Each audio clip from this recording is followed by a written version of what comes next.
माँ की सीख।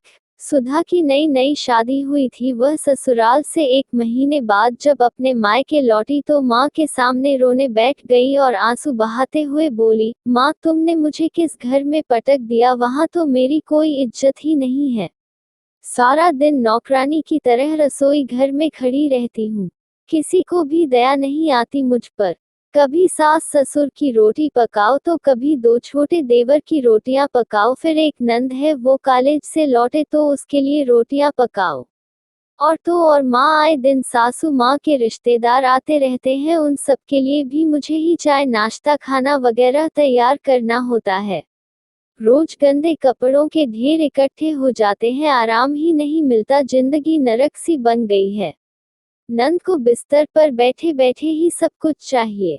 जानती हो बीते दिन मुझे अपने पति पर तब गुस्सा आया जब उन्होंने महीने की पूरी तनख्वाह सासू माँ के हाथ में रख दी और मुझसे कहा, तुम्हें जो कुछ भी चाहिए एक पर्ची पर लिख देना, मैं शाम को ड्यूटी से छुट्टी होने पर लेता आऊंगा। सुधा की बातों को ध्यान से सुनकर माँ ने थोड़ा सोचकर कहा, तो तुम क्या चाहती हो? मुझे उन सब के साथ नहीं रहना, बस मैं और मेरे पति, हम दोनों अलग अपनी गृहस्थी बसा ले, कुछ ऐसा उपाय बताओ माँ।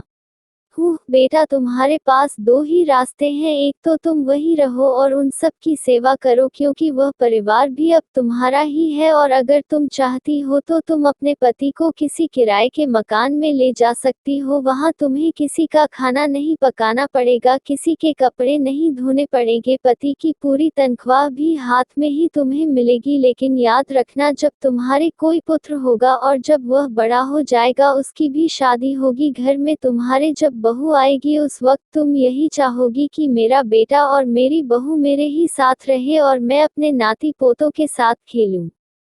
प्यास लगने पर मेरे नाती पोते दौड़कर मेरे पास लिए 1 गिलास पानी ले आएंगे, कोई ऐनक ढूंढकर मेरे हाथ में थमा देगा, कोई कहेगा दादी जी खाना बन चुका है, थाली लग गई है, आओ हम सब मिलकर खाना खाएंगे।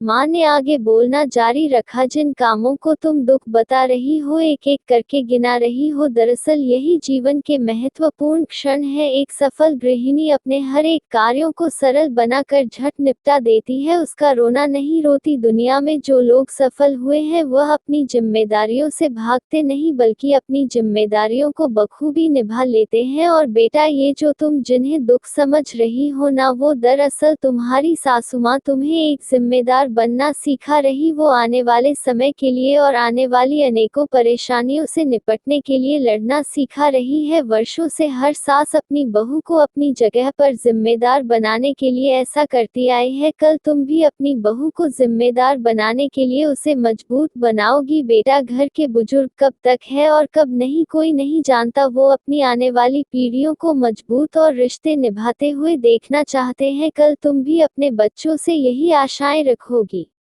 सुधा की आंख में आंसू थे। सुधा ने उसी वक्त अपना बैग उठाया और बोली, बस माँ मैं समझ गई, आपकी बातों में अनमोल सीख है, मैं चली अपने ससुराल, शाम होने वाली है, सासू माँ के पैरों में दर्द रहता है, उनके घुटनों की मालिश भी करनी है। सुधा इतना कहकर मुस्कुराती हुई ससुराल की ओर चल दी। वहीं दूसरी ओर माँ अपनी बेटी की समझदारी पर मुस्कुरा रही थी।